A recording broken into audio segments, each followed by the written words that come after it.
कि मैं जहेज पर कोई बात कहूं।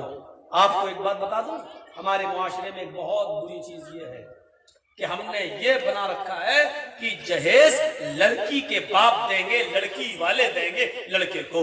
इस्लाम के अंदर आप पहला नुक्ता देखिए, जब लड़के का और लड़की का निकाह होता है तो एक फॉर्म भरा जाता है, रजिस्टर पे इंदराज होता है, लड़के का नाम ये, बल्दियत ये, लड़की का नाम ये, बल्दियत ये, एड्रेस ये। उसके बाद एक कॉलम होता है वकील, लड़की की तरफ से वकील होता है और लड़के की तरफ से 2 गवाह होते हैं। आपके यहाँ क्या होता है हमें नहीं मालूम। लड़की की तरफ से एक वकील, लड़की के माँ बाप की तरफ से, और लड़के की तरफ से 2 गवाह होते हैं। उसके बाद एक कॉलम होता है महर, महर कितना दिया जाए। उस वक्त महर लिखा जाता है 5,000, 3,000, 2,000, 8,000, 10,000, जितने पे तय हो जाए। इस्लाम ने सबसे पहले लड़के वालों को हुक्म दिया है कि माल देने का हक तुझे है, लड़की वालों को नहीं। ये हमारे यहाँ जहालत है। ये आज शादी जो हो रही है ना, हम लोग जो दे रहे हैं जहेज, यही गलत है। अरब के अंदर जब निकाह होते, मैंने खुद देखी अरब की शादियां, जब शादी होती है तो वहां लड़की मेहर में एक मकान मांगती है, एक मकान दो। यहाँ मांग के देखेगी तो शादी नहीं होगी, जिंदगी भर बैठी रहेगी। वहां लड़की क्या कहती है, मुझे एक मकान चाहिए, मुझे एक बिल्डिंग चाहिए, मुझे इतने रूम का एक कमरा, बंगला चाहिए। ये मेहर होता है वहां। क्यों? हो सकता है कल तुम मुझे छोड़ दो तो मैं कहां जाऊंगी, इसलिए मुझे इतना माल, इतना मेहर चाहिए। और अरब के लोग देते हैं, अरब के शेख एक घर दे दिया, एक जमीन दे दी, मकान दे दिया, ये 2 घर एक तुम्हारे नाम कर दिया, ये मेहर में वहां की लड़की, यानी लड़का देगा माल, लड़की नहीं। जिस देश में उल्टी गंगा बह रही हो तो क्या किया जाए। मेहर तो तुम लड़की को कितना, 1,000, 2,000, यही लड़के की हैसियत है। एक निकाह हमने भी पढ़ाया था तो हमसे कहने लगा लड़की का बाप, हमने कहा कितना मेहर बांधूं, जब लिखने लगा मैं, कहने लगा मौलाना साहब शरई मेहर बांध दो। अब उसको मालूम नहीं था कि पाला किससे पढ़ाया। मैंने कहा बाबा मैं शरई नहीं जानता हूं कितना होता है मौलाना, इतने बड़े मौलाना, तुम्हें ये नहीं मालूम शरई मेहर कितना होता है। तो हमने कहा हमें नहीं मालूम, आप मेहर बताइए कितना होता है। मैं उसकी जबान से निकलवाने लगा, कहने लगा मेहरे फातिमा बांध दो। मौलवियों ने कितनी मेहर की किस्में निकाली है। मेहर, मेहर शरई। मैंने कहा शरई क्या है, कहने लगा मेहरे फातिमा बांध दो। मैंने कहा वो क्या होता है मेहरे फातिमा। कहने लगा यार कौन से मौलाना को हमने निकाह पढ़वाने के लिए बुला लिया है। मैंने कहा नहीं, निकाह तो मैं ही पढ़ाऊंगा, तुम जितना कहोगे उतना बताओ कितना। कहने लगा मेहरे फातिमा होता है, अब लड़के वाला बोला, लड़के वाला 66 रुपए 86 पैसे और पता नहीं ऐसी कुछ पता नहीं, 2 आना 4 आना। मैंने कहा कि ये कौन सी हदीस में आया।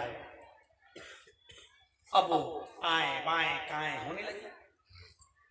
मैंने कहा अल्लाह के रसूल ने अपनी एक बीवी को 400 दीनार मेहर में दिए, 400 दिरहम, क्या करोगे। फिर मैंने ऐसे ऐसे सहाबा के हवाले दिए जिसने एक पूरा का पूरा बाग अपनी बीवी को मेहर में दिया। हमने कहा क्या करोगे। अब वो आया ऊंट पहाड़ के नीचे। मैंने कहा आपने क्या समझ रखा है, ये मेहर शरई ये हो गया, लड़का लाखों रुपए कमाता है और मेहर 66 रुपए देगा और लड़की वाला जहेज में 4 व्हीलर दे रहा है। मैंने कहा बांधो मेहर में। कितना बांधो। मैंने कहा बांध 5 लाख रुपए। मैं 5 लाख रुपए मेहर रख। क्यों, जब वो 8 लाख की गाड़ी तुझे दे रहा 4 व्हीलर तो तू 5 लाख रुपए लड़की को मेहर नहीं दे सकता। आपके फटी की फटी रह गई। आखिरकार 25,000 रुपए से आगे मामला नहीं बन पाया और 25,000 का मेहरी मांगा, फिर 25,000। अच्छा हाँ, 25,000 भी कैसे बना मालूम। जब हमने 5 लाख कहा तो मामला 2 लाख पे आया। पहले 2 लाख पे कहने लगा ठीक है 2 लाख। हमने कहा मैं उल्लू मौलवी नहीं हूं, ये ले लूंगा मैं 2 लाख रुपया नकद अभी मैं लूंगा और इन गवाहों के हाथ से लड़की को भिजवाऊंगा, तब निकाह पढ़ाऊंगा। नकद। हमने कहा मैं ये उधार वाला निकाह मैं नहीं पढ़ाता हूं, किसी और मौलवी से पढ़वा ले, मैं नकद लूंगा। तो नकद तो है ही नहीं। मैंने कहा वो नकद गाड़ी दे रहा ना 4 व्हीलर, तू नकद 2 लाख नहीं दे सकता। कहने लगा किस मौलाना को बुला लिया निकाह पढ़ाने के लिए, हमारी हजामत बना रहे हैं, यहाँ पर बेइज्जती हो रही है। तब 25,000 रुपए नकद निकले, बस तो 25,000 का मेहर बंधा। जहेज मांगने के लिए फोन किया और जब मेहर देने का नंबर आया तो राम राम, ये तेरी दिलेरी है, ये बहादुर बंद लड़के वाला पूछते। अरे जब लड़की वाले के अंदर हिम्मत है, जब 4 पहिए की गाड़ी ले रहा है तो लड़के वाला मेहर में 10 लाख रुपए की मेहर माने। हाँ तब तो हम माने बड़े बाप का बेटा है। तू तो उसी वक्त इंटरनेशनल फकीर बन गया जब तुझे तेरे ससुर ने तुझे यामा दे दी, पल्सर दे दी, मोटरसाइकिल दे दी, तू इंटरनेशनल भिखारी बन गया मुझसे। और काबे के रब की कसम तू इंटरनेशनल भिखारी है। अल्लाह की कसम ये बेचारा भिखारी है जो 10-20 रुपए मांगता है, अल्लाह के नाम पे दे दो, अच्छा लगता है अल्लाह। ये तो लड़के के नाम पे मांगता है। मेरा लड़का 20 लाख की दुकान में बैठता है तो 5 लाख की गाड़ी नहीं दे सकता, ये लड़के के नाम पे। तो जो लड़के के नाम पे भीख मांगे वो इंटरनेशनल भिखारी, इंटरनेशनल भिखारी।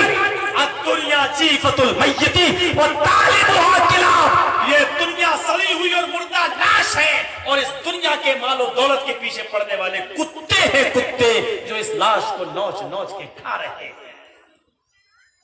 मौलाना साहब ये कुत्ता उत्ता सब बना के छोड़ोगे? मैं थोड़ी बना रहा हूं, अल्लाह के नबी बना रहे हैं।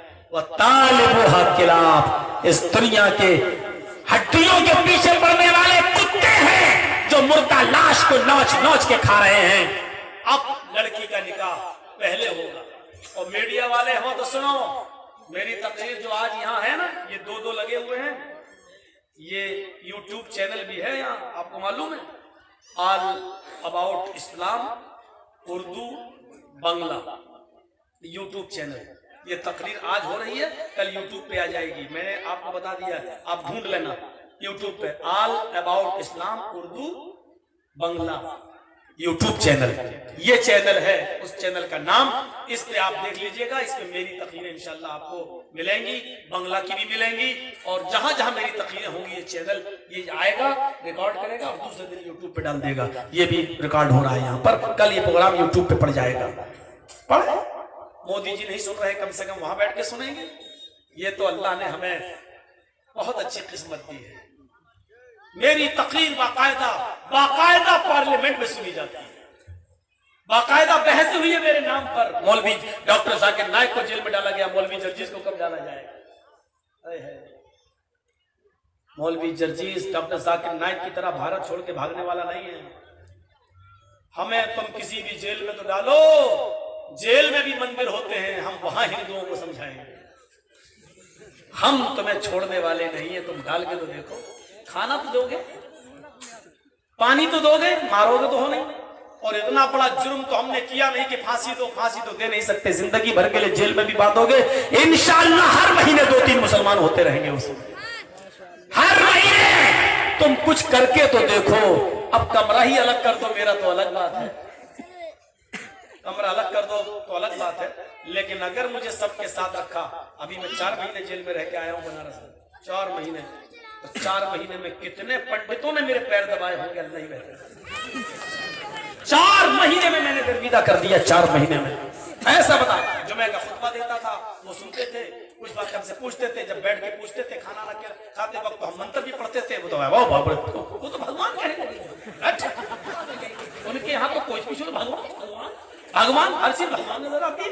मैंने हट सुबह उठ के वो पुलिस वाले हमारे पास सबको जोड़े निकालते थे, हम पैसे आए, कोई काम हम नहीं। हमसे पूछा था काम कुछ करोगे, क्या काम करना चाहते हो? सबसे काम करवाया जाएगा, तुमसे भी करवाया जाएगा। मैंने कहा हमें कुछ काम आता ही नहीं। बोले क्या करते हो? कुछ तो करते थे। हमने कहा नमाज पढ़ाता था। नमाज पढ़ने लगा, जुमे का खुतबा मैं देने लगा। एक बरेलवी बेचारा भागता हुआ गया जेलर के पास, कहने लगा कि इसके पीछे हम नमाज नहीं पढ़ेंगे। कहा क्यों? कहीं वहां भी है। पुलिस वाले ने मारा। कभी अब तेरा मौलवी कहां से लेके आऊं मैं? बड़ी मुश्किल से तो मौलवी आया नमाज पढ़ाने के लिए। तू कह रहा है जेल में सुन्नी भाभी नहीं चलता है, जेल में सब कैदी बराबर पढ़ना पड़े इसके पीछे। अब तेरा मौलवी कैसे लाऊं? अपने मौलवी को बोलो अपनी बीवी को जहेज ना मिलने पर मारो, कत्ल करो, फिर आओ जेल में। तेरा मौलवी कहां से लाऊं? बहुत बुरी तरह मारा उसको। सुबह की चाय जेलर लेके आता था, खुद बेचारा अपने घर की चाय लाकर पिलाता था। नीचे सामान, इतनी इज्जत, क्योंकि 26 जनवरी मेरी जेल में हुई और वहां सब कैदियों ने ईद मना को 26 जनवरी मनाई, सब अंदर ही अंदर। तो कोई जनगण मन पढ़ रहा था, कोई कुछ गा रहा था, कोई कुछ, तो माइक हमें भी मिल गया। देश की आजादी के ऊपर 20 मिनट तकरीर करी और कितने मौलाना लोगों ने कुर्बानी दी इस देश की आजादी में, मुसलमानों के किरदार जेलर ने गले लगा लिया। इतना बड़ा विद्वान, इतना बड़ा मौलाना हमारी जेल में, और उसने जेल में फिर हमें नमाज पढ़ाना, खाना पीना सब स्टैंडर्ड। तुम हमें कहां रखोगे, रखो तो। मोदी जी, बाहर रहूंगा तो तकरीरों में बोलूंगा, जेल में जाऊंगा तो कैदियों को तुम्हारी नौटंकी बताऊंगा, छोड़ूंगा नहीं तुम्हें। इंशाअल्लाह हम तो दुआ करेंगे तहज्जुद में कि अल्लाह इस पापी और जालिम से नजात अता फरमाए। लेकिन ये तुम्हारे इत्तेफाक और इत्तेहाद की ऊपर यकीन मानिए लातें मारी गई है। यकीन मानिए क्या सूरत हाल पैदा कर दी गई दलितों के साथ और मुसलमानों के साथ। एक गाय, झूठी खबर, अखलाक का मर्डर। संगीत सॉन्ग को क्यों नहीं पकड़ते हो? सबसे ज्यादा बीफ गाय और बैलों को काट कर उसका गोश्त फॉरेन कंट्री में भेजने वाला बीजेपी नेता मोदी जी, तुम्हारा चेला, तुम्हारी मां को काटने वाला मौलवी जर्जीस इस किशनगंज की दहलीज में तुम्हें ललकार रहा है कि अपनी मां के सबसे बड़े हत्यारे बीजेपी वाले हैं। गाय के कातिल बीजेपी वाले हैं। लड़कियों का रेप करने वाले मोदी जी तुम्हारे चमचे हैं और तुम्हारे चेले हैं। तुम्हारी पार्टी बीजेपी नहीं है, तुम्हारी पार्टी का नाम भारतीय रेपिस्ट पार्टी है। ये मौलवी जर्जीस कहता है चलाओ मुकदमे मुझ पर, चलाओ जितने मुकदमे चला सकते हो चलाओ। क्या हुस्न ने समझा है, क्या इश्क ने जाना है, हम खाक नशीनों की ठोकर में जमाना है। क्या करोगे तुम और कर भी क्या सकते हो तुम? अपने बराबर के लोगों से मुकाबला करो। मौलवी को क्या मार रहे हो? मौलवी तो पहले ही मरा हुआ होता बेचारा, मरे हुए को क्यों मार रहे हो? मारना हो तो अपने जैसों को। और ताज्जुब तो यह है कि तुम्हें ललकारने वाला कोई और नहीं मिला, मरा हुआ मौलवी ही मिला। सुधर जाओ कि रामचंद्र जी ने कहा था हुकूमत और सल्तनत कुफ्र से तो चल सकती है लेकिन जुल्म से नहीं चल सकती। काफिराना निजाम लागू कर दो, हुकूमत चल जाएगी, लेकिन जुल्म से कभी हुकूमत नहीं चली। और रावण ने जुल्म किया तो देखो अपनी रामायण पढ़ के कि क्या हुआ। हिटलर ने जुल्म किया, क्या हुआ? सद्दाम ने जुल्म किया, उसका अंजाम क्या हुआ? तारीख तुम्हारे सामने भरी पड़ी है, तारीख उठाकर देखो। मोदी जी अगर जुल्म करोगे तो तारीख में तुम्हारा भी नाम आएगा, लेकिन हिटलर के नाम के साथ तुम्हारा नाम जोड़ा जाएगा, हज्जाज इब्न यूसुफ सफी के साथ तुम्हारा नाम जोड़ा जाएगा, सद्दाम जैसे हिटलर तानाशाह के साथ तुम्हारा नाम जोड़ा जाएगा। कभी इंसाफ पसंद लोगों के साथ तुम्हारा नाम नहीं जोड़ा जाएगा। अटल बिहारी वाजपेयी को जितनी इज्जत की नजरों से देखा जाता है तुम्हें नहीं देखा जाता, क्योंकि वो फर्द वाहिद ऐसा था जो बीजेपी में रहकर भी बीजेपी का नहीं था। वो फर्द वाहिद अटल बिहारी वाजपेयी एक ऐसा आदमी था जिसने गुजरात के दंगों पर सबसे पहले अपना सर झुकाया और विदेशों में जाके कहा कि ये भारत के इतिहास का सबसे काला दिन था कि जब बाबरी मस्जिद शहीद की गई, और दूसरा काला दिन भारत के इतिहास में तब था जब गुजरात के अंदर मुसलमानों के खून से होली खेली गई और गंगा और जमुना में मुसलमानों के खून को बहाया गया, नदियां खून की बहाई गई। ये भारत की तारीख में दूसरा काला दिन था। ये अटल बिहारी वाजपेयी ने कहा था। मोदी जी तुम उनके पैरों में लगी हुई मिट्टी के मुकाबले में नहीं हो। मोदी जी तुम अटल बिहारी वाजपेयी के जूते में लगा हुआ गोबर का मुकाबला नहीं कर सकते हो। तुम वो नेता था जिसने चाय के नाम पर वोट नहीं मांगे, जिसने अपनी काबिलियत और सलाहियत के नाम पर वोट मांगे, और मुसलमानों ने भी उनको अपना नेता कहा। हम तुमसे अपना हक मांग रहे हैं, ठीक नहीं मांगा, और मांगेंगे और देना पड़ेगा। नहीं दोगे तो छीनना पड़ेगा।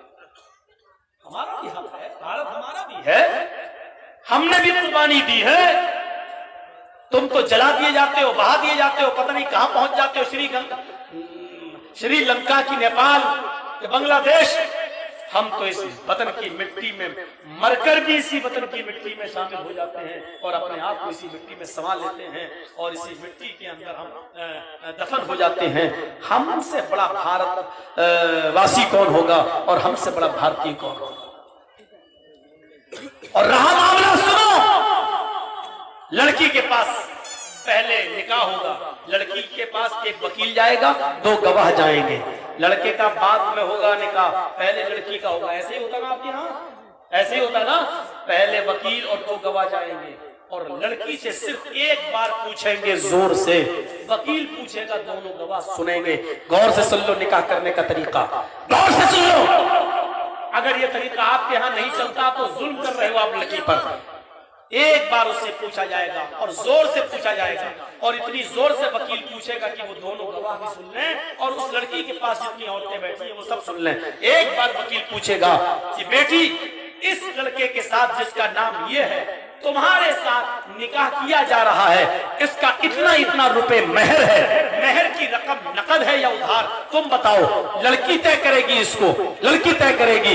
अब इतने इतने रुपए मेहर के एवज तुम्हारा निकाह किया जा रहा है, क्या इस लड़के के साथ निकाह किया जाए? तुम्हारी इजाजत है? क्या तुम तैयार हो? क्या तुम इस लड़के के साथ शादी करना चाहती हो? तुम्हारा निकाह किया जा रहा है, क्या तुम्हें कबूल है? मुख्तलिफ अंदाज है उसके कहने के। इतना इतना रुपया मेहर खोला जाएगा और पूछा जाएगा क्या तुम्हें ये लड़का कबूल है? बस इतना। और 1 मिनट आप इंतजार करिए, बस कुछ नहीं बोलिए, न उससे बुलवाइए, न उससे कहलवाइए, न वहां जितनी औरतें बैठी हैं, ये हज्जने बैठी आई है, ये सहेलियां जो होती हैं लड़कियों की, ये वहां बैठी होती, ये कह दे बोल, ये बोल दे हाँ कबूल, ये बुलवाती है जबरदस्ती। क्यों बुलवाती हो? क्यों? अम्मा भी कहती है बेटी हाँ। कितना बड़ा जुल्म है उस लड़की पर। वो बेचारी कुंवारी लड़की है, शादी उसकी हो रही है, उससे पूछा जा रहा है, जाहिर है कि वो शर्माएगी, शर्म की वजह से नहीं बोल रही है। अल्लाह के रसूल सल्लल्लाहु अलैहि वसल्लम ने उसकी खामोशी को ही उसकी इजाजत कह दिया है, ये जबरदस्ती बुलवा रही है। सुनो, सिर्फ एक बार उससे पूछा जाएगा कि इस लड़के के साथ इतने रुपए मेहर के बस तुम्हारा निकाह किया जा रहा है, तुम्हें कबूल है? बस 1 मिनट, आधा मिनट वो खामोश रहेगी लड़की। अगर खामोश है तो बस उससे दस्तखत करा लीजिए, लो बेटा यहाँ दस्तखत कर दो, समझ लो उसकी खामोशी ही उसकी इजाजत है। इज़्नुहा सिमातुहा, लड़की का खामोश हो जाना इस बात की दलील है कि उसने इजाजत दे दी है। अब जबरदस्ती मत कह दो हाँ। नहीं, जो कहलवाते हैं वो बहुत बड़े जालिम हैं। जो लड़कियां कहलवाती हैं उन सहेलियों से, वो अपनी सहेली से, वो जालिम है। नहीं कहलवाना चाहिए, लड़की की खामोशी को उसकी इजाजत समझना चाहिए और दस्तखत करा के आ जाना चाहिए। अब मौलाना साहब, जर्जी साहब अब लड़के का निकाह पढ़ाएंगे या जो भी मौलाना, अब वो पूछेगा वकील से, वकील साहब क्या आपने लड़की से पूछा था? वकील कहेगा हाँ। 2 गवाहों से पूछेगा वो मौलवी जो निकाह पढ़ा रहा है, तुमने इस वकील को पूछते हुए सुना है? वो कहेंगे हाँ, मेरे सामने पूछा था, ये दस्तखत लड़की ने किए हैं। हाँ, अब इसके बाद मौलाना साहब निकाह पढ़ाएंगे। मौलाना साहब ने दस्तखत देख लिए और निकाह पढ़ा दिया, वकील से गवाह से कुछ नहीं पूछा, ये निकाह का सही तरीका नहीं। मौलाना को पूछना पड़ेगा, तुम आए थे, तुमने लड़की से पूछा था? वकील कहेगा हाँ। उन गवाहों से पूछेगा क्या तुम्हारे सामने पूछा था? वो गवाह कहेंगे हाँ। क्या ये दस्तखत लड़की ने किए? हाँ। तुमने अपनी आंख से देखा? हाँ। अब मौलाना साहब निकाह पढ़ाएंगे, यानी लड़की ने इजाजत दे दी है, अब लड़के का निकाह। मीडिया वालों, ये इज्जत दी है इस्लाम में। लड़के का निकाह उस वक्त तक नहीं हो सकता जब तक कि लड़की अपनी मर्जी को जाहिर न करे। अपनी मर्जी, लड़की की मर्जी होगी तो निकाह होगा। और लड़की ने अगर कह दी अपनी जबान से नहीं, मेरे माँ बाप जबरदस्ती मेरा निकाह इस लड़के के साथ कर रहे हैं, मुझे ये लड़का पसंद नहीं है, तो सुन लो, माँ बाप की जबरदस्ती की बुनियाद पर उस लड़की का निकाह नहीं होगा, क्योंकि लड़की की मर्जी नहीं है। तो माँ बाप का जबरदस्ती कराना उसका निकाह नहीं करवा सकता है। उस वक्त लड़की निकाह की हामिल है, नहीं करना चाहती है, तो माँ बाप की बात नहीं मानी जाएगी, और लड़की को इख्तियार है, वो चाहे तो ना कर दे, और ना कहती है तो निकाह नहीं होगा, नहीं होगा, नहीं होगा। ये इस्लाम ने लड़की को पावर दिया है।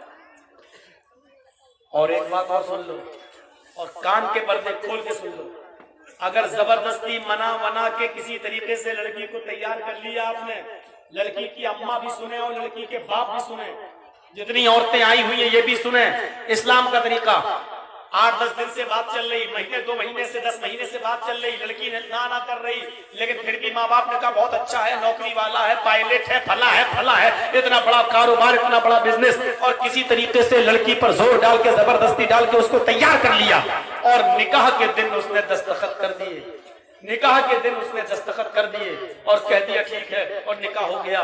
लेकिन उसके बाद अगर वो ये कह देती है कि मेरा निकाह मेरी मर्जी से नहीं, मेरे माँ बाप की जबरदस्ती करने से हुआ, मैं इस लड़के के साथ शादी करने के लिए तैयार नहीं थी, उसी वक्त उस लड़की का निकाह तोड़वाया जाएगा, फिर करवाया जाएगा।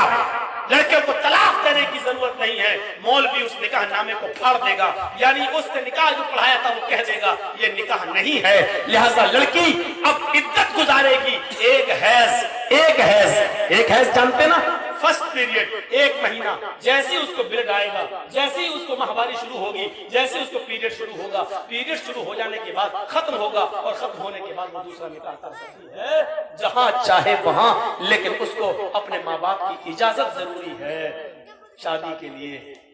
लेकिन माँ बाप की जबरदस्ती से उस लड़की का निकाह नहीं माना जाएगा अगर लड़की नहीं चाहती है। तो अल्लाह के रसूल के पास एक औरत आई और कहने लगी अल्लाह के रसूल, मेरे माँ बाप ने मेरी शादी ऐसी जगह करा दी, लड़का मुझे पसंद नहीं था, लेकिन मेरे माँ बाप की वजह से मैंने कर ली, लेकिन वो मुझे पसंद नहीं है, मैं करना नहीं चाहती थी, आपने उसको इख्तियार दे दिया, चाहो तो उसके पास रहो, चाहो तो अलग हट जाओ, और इद्दत को 1 महीना पीरियड गुजार के दूसरा निकाह कर लो, इसमें तलाक की भी जरूरत नहीं पड़ेगी, क्योंकि जबरदस्ती का निकाह नहीं होता है, वो माना ही नहीं जाता है। तो मेरे भाइयों, यहाँ से हमें और आपको सोचना चाहिए, हैं?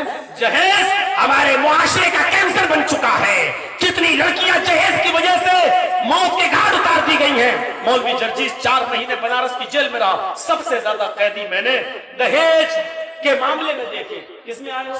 बीवी ने जहेज का एक्ट लगा दिया, बीवी ने डीपी एक्ट लगा दिया, जहेज का मुकदमा लगा दिया, दहेज का मुकदमा। ज्यादातर कैदियों को मैंने उसमें देखा। तो दहेज और जहेज इतनी बुरी प्रथा और रस्में बन चुकी है मेरे भाइयों कि इसने इंसानियत को तबाह कर दिया, हमदर्दी निकाल दी, और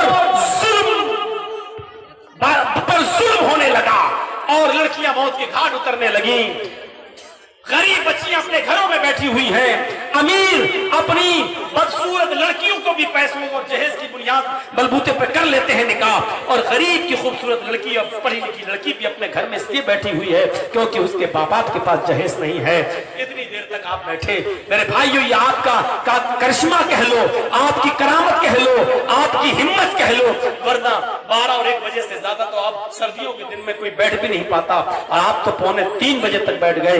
मेरे भाइयों, हम भी 2:45 बजे तक नहीं बोलते हैं, 12-1 बजे तक हम अपने जलसे को खत्म कर देते हैं।